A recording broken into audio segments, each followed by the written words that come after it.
I'm 17 years old, and I've just started this year learning about like politics. How come families are separated at the border? Because that is a huge deal for me, as my father walked out on me 3 years ago. That's a really hard thing for families to go through. Who in their right mind thinks that that in any way is a good idea?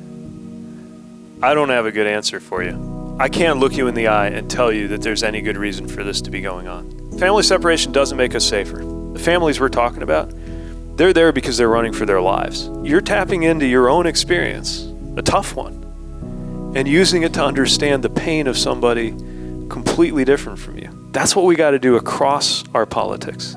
To put a little bit bluntly, I'm not sure an outside observer would meet you and have the imagination to see that you would have a lot in common with maybe an 8-year-old Guatemalan child at a border facility wondering where his mom is.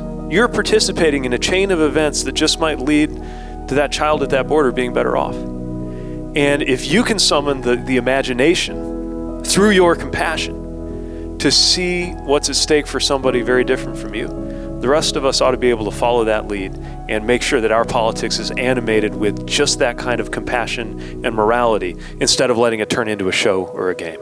So I'm really glad that you got the last question.